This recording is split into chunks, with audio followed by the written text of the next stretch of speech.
talk?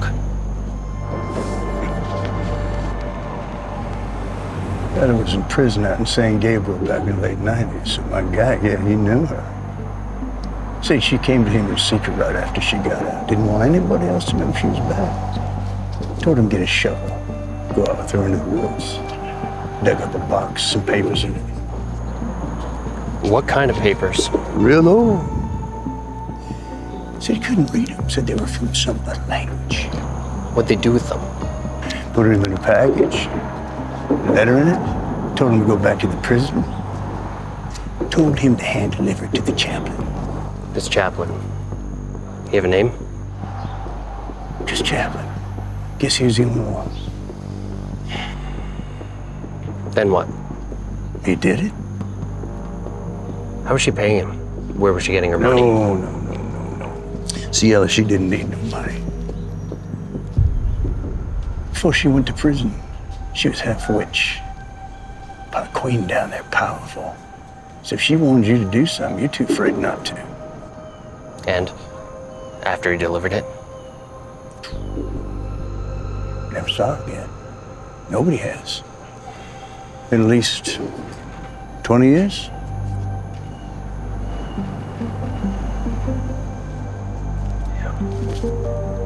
Have something better for me next time. Bye con Dios.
I told the Duchess, that Redman Quinn visualization course is worth every penny. I reckon it shaved 5 strokes off my game. Give me a minute.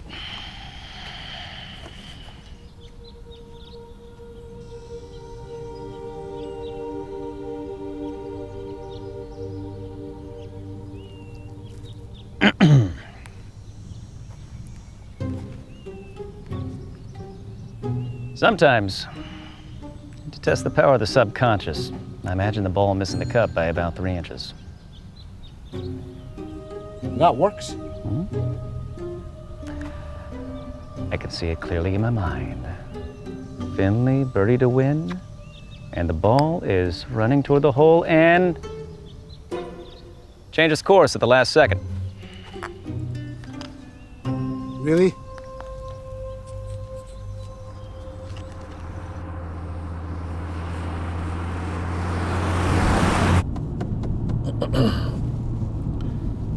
So you have 2 kids, right? Yeah. Riley, she's a senior this year, and Ryan, he's a junior. I have a daughter, Tori. She just got married last year.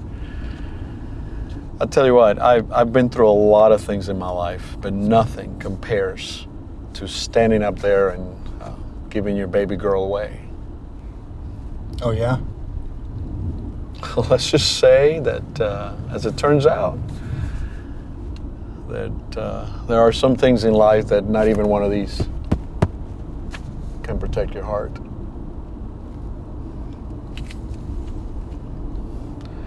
Tori, before she got married, we got to know each other because I wasn't around for most of her life. Ethan, it sounds crazy, but I actually welcomed the heartache of giving her away. What do you mean? Well, I just mean that I wasn't numb anymore. I feel like I got my life back. But anyways, hey, I really appreciate you letting me ride along today. Thank you. This is great. Listen, Vic, no disrespect, but this isn't exactly my idea. This is just Chief's way of checking up on me. Why do you say that? Chief thinks I'm losing it. Ethan, this was actually my idea, not his. I'm just trying to get to know the guys, get to know you.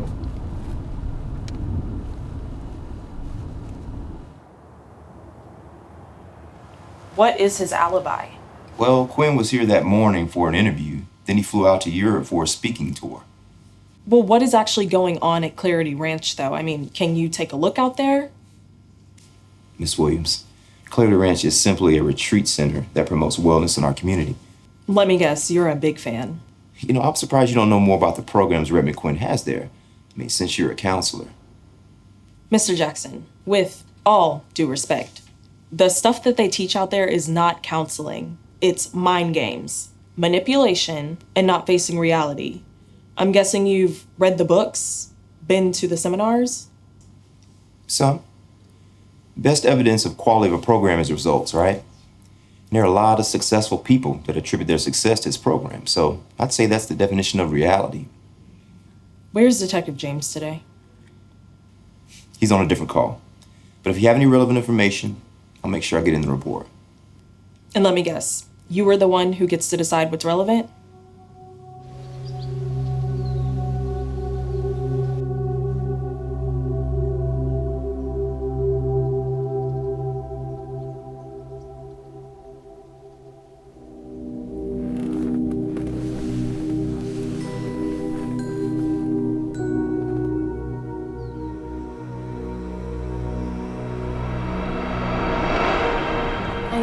I know. I keep telling you I'll bring Grace with me, but it's just not working out. Because just every time I even bring it up, she gets all... What is it where you're treating someone like they're stupid? Patronizing. Yeah, and here's the thing. We have a little birthday tradition we do every year, and I don't want to make that weird, so... Well, to be honest, I haven't brought it up. I'll find someone else, really. I'm thinking I'll see if this other friend can come. This guy named Sean, I know. It's a little awkward with us, but I know I can... Do you not like the tea? Do you have some honey or something I could put in it? Oh, wow. So, is that okay if I bring someone different? I really want to help. I'm sure I could work something out. But for now, I'd really like to get your opinion on the tea. Well, it definitely tastes better with the honey in it. So, is this somehow connected with the new series you're working on? Oh. Are you going to be getting into herbal remedies and stuff? Now that is something I know a lot about. Oh, good. Yes, our labs are experimenting with some of the natural substances that showed promise for mind expansion years ago. Oh, I gotcha. Yep. Probably already tried this one. Well, maybe something similar, but not this. My sources are carefully guarded. It tastes really good. It almost makes you feel like you should try some Redmond. Redmond. Redmond. I can't believe I'm sitting here talking to Redman Quinn. What? I'm gonna lay down for a second.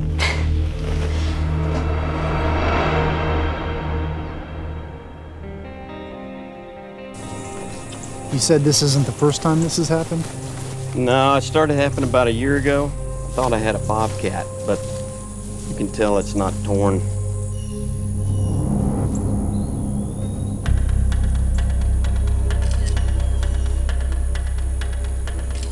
It looks like it's been cut up. There's something else I need to show you guys. It's over here to the right.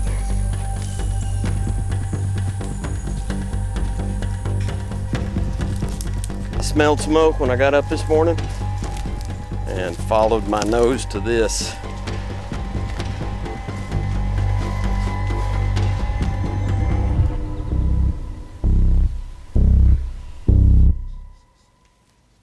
All right, here's a question for y'all. What should we do when we know that information is being withheld from people? Well, what kind of information? Is it true information? Okay, well, we talked about true, right? What did you decide? That my true and your true can be different. All right, so what do we do then? Anything? Whether you get your information through a computer or through a book, are we okay with the exchange of that information being policed by people with a clear agenda? Did you know that that's happening in this community right now? There is a church that won't even allow the discussion of a new book with new ideas. Well, it's a church. People choose to go to a certain church that believes like they do. Maybe the book isn't about what they believe. Kids don't choose. Parents, churches, sometimes even schools, they brainwash you. I hate church. The music is so bad. We actually have a pretty awesome church. You guys should totally come and check it out. Brainwashed. So, what's the difference in believing what a church teaches versus, like, Redman Quinn? You choose what you want to listen to. You can't trust anyone. Marketers know we're all just a bunch of dumb sheep following the crowd. They tell us what to think and plan our deepest desires so they can take our money. Leah, you don't have any money for them to take. You may be a dumb sheep, but I'm not. Just stop watching whenever you choose. I can't. They get you addicted on purpose. Redman Quinn doesn't do that. He teaches about how to make your will stronger and think for yourself. My mom goes to all his stuff. I hear that if you really get into his program, you can learn how to change reality with your mind. Is that right? You create your path with your desire and your action. So, if you want to learn more about his teachings, go to a seminar. Don't listen to anything that I have to say or any other people have to say. Aren't they super expensive? I think they're worth it. But that's my opinion, right? You get to choose. I will say the student versions are much more affordable, though. I don't want to pay someone for them to just give me their philosophy. I want to choose for myself. Sounds like you'd be perfect for our Level Up Club then, Riley. You should stop by this Friday. It's free. Do it. Anyway, back to what we were talking about. Are we okay with policing this flow of information? No. Well, what can we do? Okay, well, last time I checked, you could still share your opinions, right? It's up to every single one of you, each new generation, to keep things that way.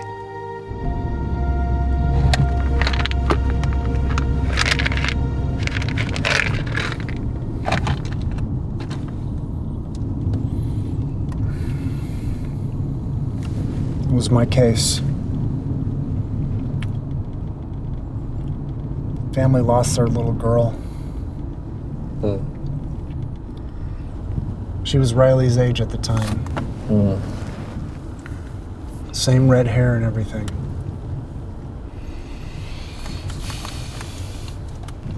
Ethan, how do you process everything that comes with this job and that scene back there in the woods and those memories?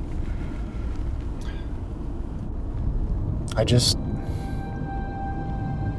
keep going. I've got kids to worry about, so. Yeah, but see, the stress, it's building up.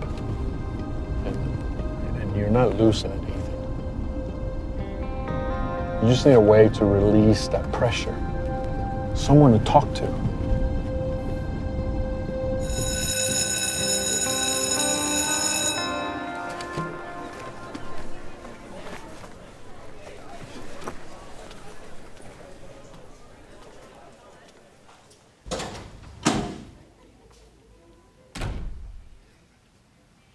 You have a question? Yes. I was just wondering if you thought that I would be a good fit for the Level Up Club. Sure, everyone's welcome. Because I just wondered why you sort of singled some people out and you thought that they would like it. Is there something about them that makes you think that? Like, are they special or something? Look, Sophie, what you need to understand is all this social order popularity game stuff, it's a waste of energy. And, Riley seemed like she was ready to move past that kind of thing. And Level Up is for those students who are ready to see what's next in human evolution. Okay. I'm sorry if it sounded like I was talking about anyone in particular. I just wanted to know if you thought that I would be a good fit too in there. Yeah, that's what I'm talking about, though. Wondering what I think about her or you or anyone else, it's all a waste of your energy. Your thoughts are better spent on ideas that can move you forward rather than vying for a position in someone else's mind. How do you keep from thinking about that? Because that's what I'm trying to figure out. I can't quit thinking about what other people are thinking, and I want to, and quit, I mean. Yes, good. Sophie, that is an honest statement. Those are exactly the type of things we're looking for in Level Up. So, I'll see you Friday? Great. All right. See you.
How are you feeling?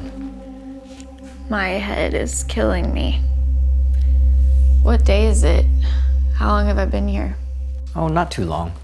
If you'd like to get started on your coursework, I can bring something for the headache. What coursework? Well, the reason you came here. That was quite a celebration you had when you found out. Celebration? Wow, I haven't done that in a long time. Did I lose a day? Look, I have a job and I better be going now. Well, if you've changed your mind and you're rejecting the offer, well, I can make the arrangements. Well, wait. Remind me again about this? Well, you were chosen to enter the Enlightenment program. You took the position over at least 30 other potential candidates. I don't remember trying to get into a program. Exactly.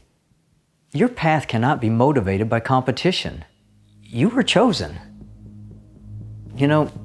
Redman said that when he explained to you what all of this would mean, the income, you were ready to call and quit your job immediately. But it sounds like you may have reconsidered. So, I'll make the arrangements. Well, wait a second.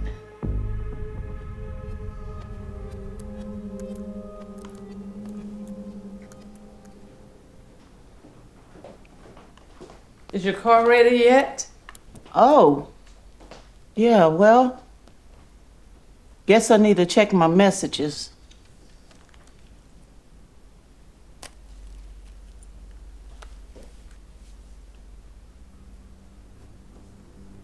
What is it?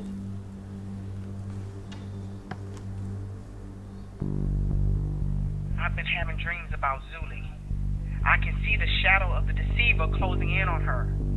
In the dream, I see a young Damon. He holds someone like bait in a trap, and Zuli is in danger. You have to keep her in the light. Please, please. I thought she was dead. That can't be Ella.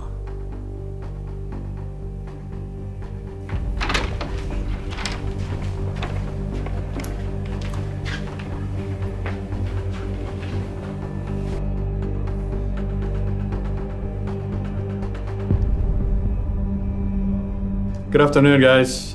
This is Senior Chaplain Ken Schlenker, and I'm Chaplain Vic Raphael. We work with police officers and firefighters and first responders in our community. We are also in a suicide prevention task force that has been put together by Judge Mack. It's also good to see some other members of our community supporting this, from the counseling community, Lana, our teachers in schools, Mr. Terrell, welcome, sir, and also from our churches in the area. But the most important thing I want you to know is that we are very glad and very excited that you students are here. So many of you have turned out for this, and this is great. You have no idea how important it is that you're a part of this process, okay? The materials in front of you are going to show you today how to become suicide alert. And they're going to give you the tools that you need to identify suicidal behavior and suicidal thinking in your friends and students around you. By the end of today, you will know how to get your friends to agree to stay safe for now until you get them to someone that can provide further help. All right? Hey, Grace. Oh, hey. I get your message. I'm guessing this is about the kids? Yeah, I got this on my desk this afternoon, and your Ryan was the first person I thought of. Well, there are other Ryans here at the school, right? I mean, yeah, but Vic said that you were looking for him yesterday. Yeah, that was a misunderstanding. That's all good now. Plus, this looks like some kind of prank. I don't think so. Sometimes students will reach out for their friends this way, and I'm trying to look out for kids who do things, well, like Ryan. He dropped out of track. And I don't think that this is something that we should dismiss. I'm really trying to keep an eye out for our at-risk students. Whoa. Miss Williams, honestly, I don't appreciate you labeling my kids. I know you're just doing your job, and I get that, but Ryan's fine. Ethan, wait. Thank you. Look, I am willing to offend you because I am concerned. And I am just doing my job, but I took this job because I was one of those labeled kids. There is no judgment here. I am just trying to help before we lose another student. Okay. There are many signs, guys, that your friends will give you that will tell you that they are thinking about suicide. Some of them may include being careless. They're withdrawing from you guys, from your group. There may even be some alcohol and drug abuse. They're acting alone and staying away from you. You may hear words about them feeling like they're a burden, or they have no purpose, or they keep saying that they need to escape. The feeling of desperation, you sense that in your friends, that's a tell. They're feeling hopeless, kind of numb to everything that's going on around them, and ashamed. You know, as I go through this list of things, they're not just clinical descriptions. These are real feelings and emotions. And when someone is going through them, they really can't see past them. They are in a very deep pit, very dark. I know because I was there. They need someone to reach out and pull them out, and someone who won't give up on them. Let me tell you, you guys really have an opportunity to save a life.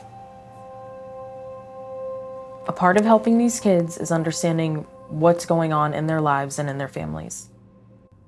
And I can't imagine the type of stress you're under, but this is what I do. I help people manage stress and trauma. And it starts by talking honestly. It's like opening a pressure valve here. Please understand that I am on your side. Okay. Let's talk. What was their mother like? She was a good person, kind. She was a good mom.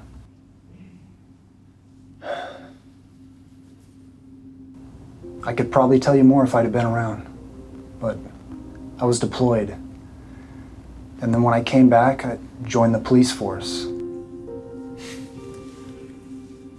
She deserved somebody better than me, somebody that could give her the attention she needed. And then one night, I'm on duty. I get a call, one car fatality. I get to the scene, first one there. It's her car. I didn't realize you were the first to find her. Yeah, and what terrifies me is Ryan reminds me of her.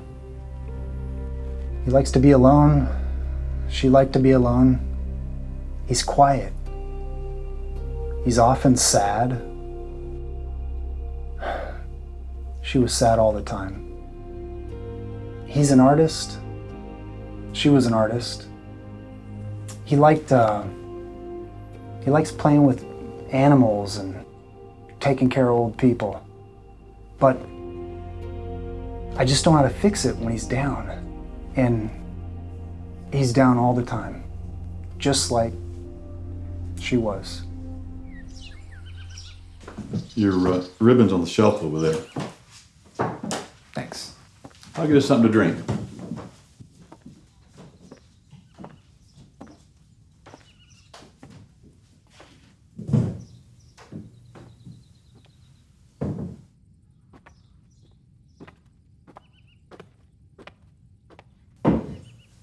What were you doing when you were my age?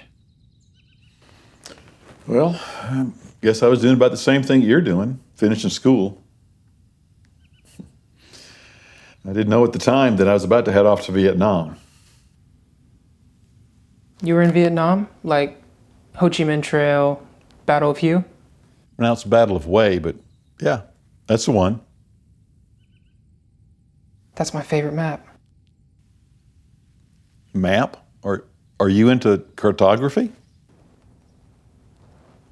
I don't know what that is, but a map is kind of like a level. Like maybe a computer game? Yeah. Yeah. So after that, what'd you do? Well, the group that I came back with, we didn't exactly receive a hero's welcome. They flew us in at midnight, or just after midnight. Said it had something to do with the number of days we served, but I was just as glad because I avoided the people, the protests. Being a highly decorated Vietnam sniper is not something I wanted advertised.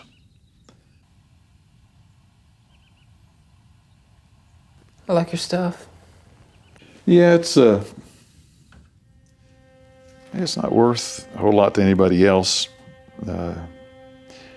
It's the memories and the emotions and the feelings that give it its value. Yeah. Sometimes it's almost like those feelings are gonna eat me alive, though.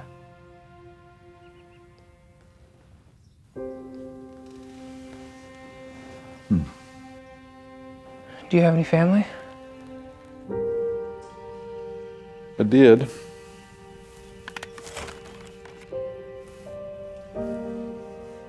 My wife's name was Gail, and I named our little daughter Emily.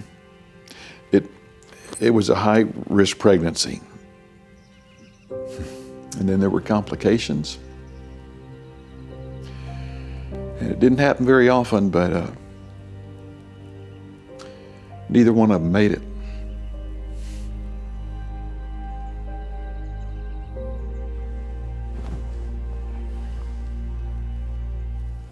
What were your favorite things about her?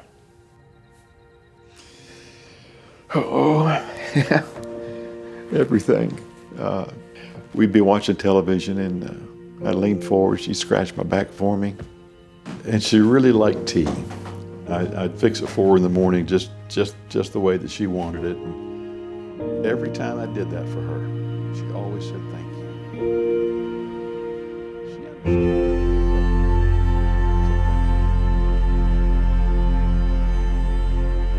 So here's what I see. You have lost your spouse in an extremely traumatic way. You are raising kids who are now teenagers with no help. Those kids have lost their mother, and that brings a lot of other possible issues into the mix. You have one of the most stressful jobs there is, and all of this will affect your health, trust me. I have started to realize that you may be reaching a point of crisis. What do you mean? Ethan, yesterday morning when you were looking for Ryan, you seemed very anxious. Well, I was missing my son. And I don't know what that chaplain told you, but wouldn't you be a little anxious?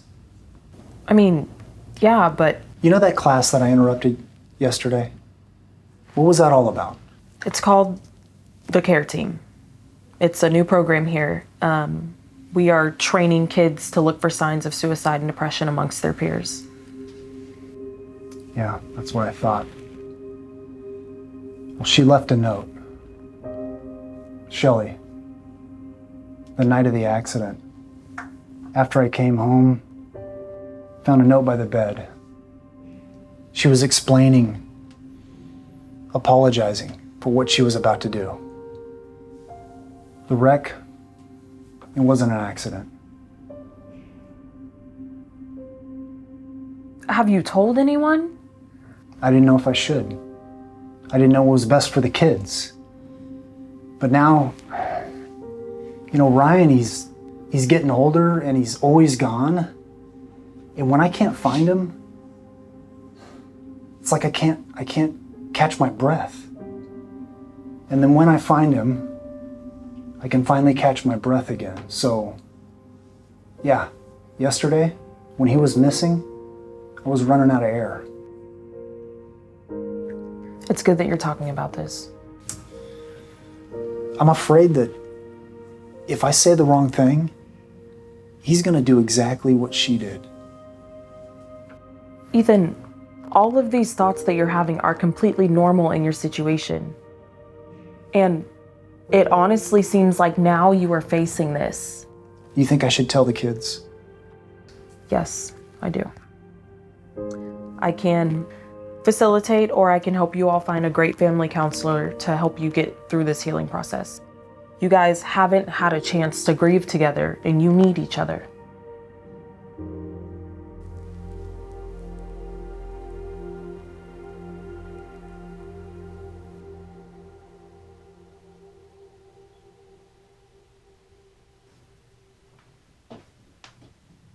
Hey. Oh, hey. Is something wrong? No, why? You just seem different. Really? Good. That's good. It doesn't seem good. Look, Henry, I have to change. I need to change. I need to figure out what I want, center in on it, and then do whatever it takes to get it. Otherwise, I'm just useless. I'm a waste of vital resources. Oh, don't change too much. You really need the old Sophie around here. For what? To make Mom and Dad smile talk. Smile talk? Yeah. They'll be talking about hard stuff like Dad losing his job and us having to move, or Nana's cancer, or political stuff. And they'll be all sad. But then when they talk about you, they smile while they talk. It's, smile talk. It's like they can't help it. Really? Yeah. You're always sticking up for others and helping people. Seems to me everybody else needs to change, not you.